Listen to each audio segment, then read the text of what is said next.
Liquor వ్యవహారంలో YSR Congress party మీద Telugu Desam party విపరీతమైన నెగిటివ్ ప్రచారం చేస్తూనే ఉంది. అలా ప్రచారం చేయడంతో పాటు తమ హయాంలో మద్యం మాత్రం చాలా నాణ్యమైనది అని స్వయంగా ముఖ్యమంత్రి చంద్రబాబు నాయుడు గారే ప్రచారం చేస్తూ వచ్చారు. ఏ ముఖ్యమంత్రి కూడా మద్యం నాణ్యమైనది, ఇది తాగండి అని ప్రోత్సహించారు. కానీ చంద్రబాబు నాయుడు గారు చెబుతూ వచ్చారు. ఇలా చెప్పడానికి కారణం ఏంటి? ప్రజల్ని మభ్యపెట్టడం కోసమే ఇలా చేశారా అన్న అనుమానాలు ఒకటికొకటిగా బయటకు వస్తున్న విషయాన్ని బట్టి అర్థమవుతుంది. ఇప్పుడు లేటెస్ట్ గా మాజీ మంత్రి పేర్ని నాని మరో కీలకమైన అంశాన్ని వెలుగులోకి తెచ్చారు. ఇది నిజమైతే భారీ కుంభకోణం, పెద్ద ఎత్తున కుంభకోణం నడుస్తూ ఉన్నట్టుగానే. పేర్ని నాని చెప్తున్న దాని ప్రకారం ఏంటంటే, బార్లకు సంబంధించిన వ్యవహారంలో పెద్ద కుంభకోణం నడుస్తోంది.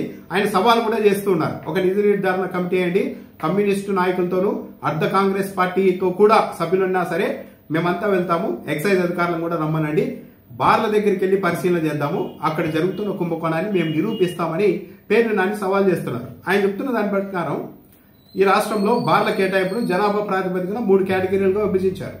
ఏదైనా ఒక పెద్ద పట్టణంలో 5 లక్షల కంటే ఎక్కువ జనాభా ఉన్న నగరాల్లో లైసెన్స్ ఫీజు ఏడాదికి 75 లక్షల రూపాయలు. అదేవిధంగా 50,000 నుంచి 5 లక్షల లోపు జనాభా ఉన్న ప్రాంతాల్లో అయితే 55 లక్షల రూపాయలు. ఇంకా 50,000 కంటే తక్కువ జనాభా ఉన్న ప్రాంతాల్లో అయితే ఒక్కో బార్కి 35 లక్షల రూపాయలని లైసెన్స్ ఫీజుగా రాష్ట్ర ప్రభుత్వం నిర్ణయించింది. అయితే చాలా మంది ముందుకు రాలేదు. ఈ ఫీజులు చెల్లించి మద్యం వ్యాపారం చేయడం అంటే గిట్టుబాటు కాదంటే చాలా మంది ముందుకు రాలేదు. దాదాపు 847 బార్లకు టెండర్లు పిలిస్తే ఒక 500 మంది మాత్రమే పాల్గొన్నారు. ఒక 500 షాపులు మాత్రమే, బార్లు మాత్రమే నడుస్తూ ఉన్నాయి. పేర్ని నాని చెప్తున్నది ఏంటంటే, ఈ బార్ల దగ్గరే పెద్ద స్కామ్ నడుస్తోంది.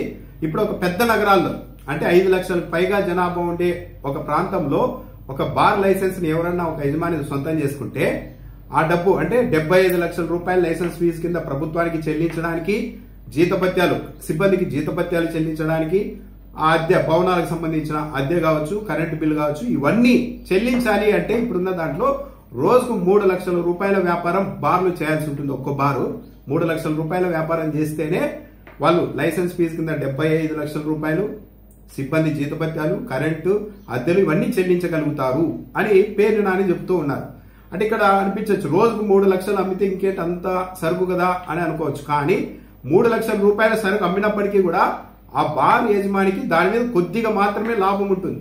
ఎందుకంటే ఈ మద్యాన్ని వీళ్ళు కూడా ఫస్ట్ కొనుగోలు చేసి తీసుకురావాల్సి ఉంటుంది. కాబట్టి ఆ లాభాల మీద మిగలాలి అంటే రోజుకు 3 లక్షల రూపాయలు వ్యాపారం చేస్తేనే ఆ మిగిలిన లాభంతో లైసెన్స్ ఫీజు చెల్లించడం కానీ, జీతభత్యాలు ఇవన్నీ చెల్లించడానికి సాధ్యమవుతుంది.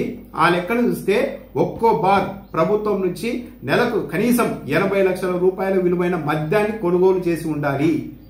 47 రోజులైంది ఇప్పుడు కొత్త బార్లు తెరిచి. ఏ బార్ అయినా సరే ప్రభుత్వం నుంచి 80 లక్షల రూపాయల విలువైన మద్యాన్ని ఒక నెలలో కొనుగోలు చేసిందేమో చూపించమనండి అని పేర్ని నాని సవాల్ చేశారు. ఆయన అంతటితో ఆగకుండా, మేము చెప్తున్నాము, బార్లలో అమ్ముతున్న మద్యం 10% మించి లేదు, ప్రభుత్వ మద్యం 10% మించి లేదు. ఆ మిగిలిన మద్యాన్ని అంతా తక్కువ దొరికే పక్క రాష్ట్రాల నుంచి, లేకుంటే ఇక్కడ కొందరు తయారు చేస్తున్న నకిలీ మద్యాన్ని ఈ రూపంలో తెచ్చి పెడుతున్నారే కానీ ప్రభుత్వం దగ్గర నుంచి 10% కూడా కొనుగోలు చేయడం లేదు. ఎక్సైజ్ అధికారులు వస్తే, వివిధ పార్టీలతో నిజ నిర్ధారణ కమిటీ వేస్తే నేరుగా బార్ల దగ్గరికి వెళ్లి పరిశీలన చేద్దాం, ఆ బార్లలో ఎంత మొత్తం రాష్ట్ర ప్రభుత్వానికి సంబంధించిన మద్యాన్ని అమ్ముతున్నారో తేలుద్దాం అని కూడా ఆయన సవాల్ చేశారు.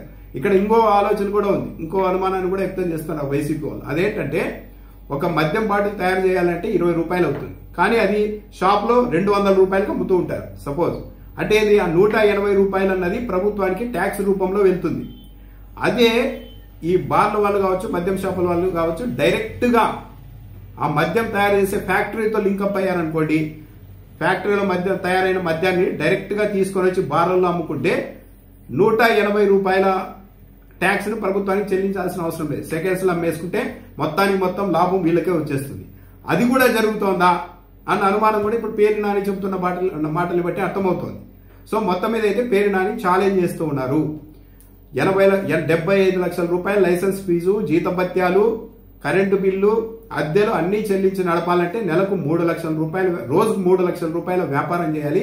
కనీసం నెలకు 80 లక్షల రూపాయల విలువైన మద్యాన్ని ప్రభుత్వం నుంచి ఈ బార్లు ఒక్కో బార్ కొనుగోలు చేయాలి. కానీ అంత కొనుగోలు చేయడం లేదు, అంత వ్యాపారం జరగడం లేదు. అయినా సరే వీళ్ళు చేస్తూ ఉన్నారు అంటే వీళ్ళు డైరెక్ట్ గా బయట నుండి తెచ్చుకుంటున్నారు ఈ మద్యాన్ని. ప్రభుత్వ పెద్దలు ఎక్సైజ్ అధికారులు దీన్ని తెలిసి కూడా చూడకుండా ఉండడం కోసం బార్ల నుంచి నెలకు 5 కోట్ల రూపాయలు వసూలు చేస్తూ ఉన్నారు. బార్ల దగ్గర నుంచి అది కూడా అడ్వాన్స్ రూపంలో వసూలు చేస్తూ ఉన్నారు. అంటే మీరు చేస్తున్న పనుల్ని మేము చూసి చూడనట్లు వదిలేయాలంటే 5 కోట్లు ముందే ఇవ్వాల్సింది అన్నట్టుగా వసూలు చేస్తున్నారు. దీని కారణంగానే బార్లలో భారీగా ఒక పెద్ద కుంభకోణం జరుగుతోంది అని పేరు నాని చెప్తూ ఉన్నారు. దీనిపైన అంటే వైఎస్ఆర్సీపీ హయాంలో ఏదైనా ఆరోపణలు వస్తే కనీసం ఎక్సైజ్ అధికారులు స్పందించి వివరణ ఇచ్చేవారు. కానీ ఈ తెలుగుదేశం పార్టీ అధికారంలోకి వచ్చిన తర్వాత మాత్రం అలాంటి పరిస్థితి కూడా కనిపించలేదు. ఇప్పటికైనా ఎక్సైజ్ కమిషనర్ ఒక మాజీ మంత్రి ఒక వైఎస్ఆర్సీపీ తరఫున ఇంత పెద్ద అలిగేషన్ చేసినప్పుడు స్పందించాలి. పేరు నాని చెప్తున్నారు, డేటా ఇవ్వండి, ఒక్కో బార్ ఈ 47 రోజుల్లో ఎంత మద్యాన్ని కొనుగోలు చేసింది, నెలకు 80 లక్షల రూపాయలు కింద కొనుగోలు చేసి ఉండకపోతే మద్యాన్ని 80 లక్షల రూపాయల విలువైన మద్యాన్ని కొనుగోలు చేసి ఉండకపోతే ఇక ఆ బార్లు అన్నవి నడవడం అన్నది అసాధ్యమవుతుంది. ఇవాళకి నష్టాల్లోనికి వెళ్ళిపోయి ఉండాలి. నష్టాలకి వెళ్లకుండా నడుస్తున్నాయి అంటే ఈ మద్యం ప్రభుత్వానికి కాదు, తక్కువ దొరికే పక్క రాష్ట్రాల నుంచి కానీ లేకుంటే నకిలీగా తయారైతున్న మద్యాన్ని కానీ తెచ్చి అక్కడ అమ్ముతున్నారు. 10% కూడా ప్రభుత్వ మద్యం లేదు బార్లలో, మేము నిరూపిస్తాం. నిరూపించలేని పక్షంలో క్షమాపణ చెప్పడానికి కూడా సిద్ధమని పేరు నాని చెప్తున్నారు. సో ఆయన ఇంత పెద్ద అలిగేషన్ చేస్తున్నప్పుడు ఇది ఒక పెద్ద కుంభకోణంలా చెప్తూ ఉన్నప్పుడు మరి ప్రభుత్వం స్పందిస్తుందా లేదా అన్నదైతే చూడాలి.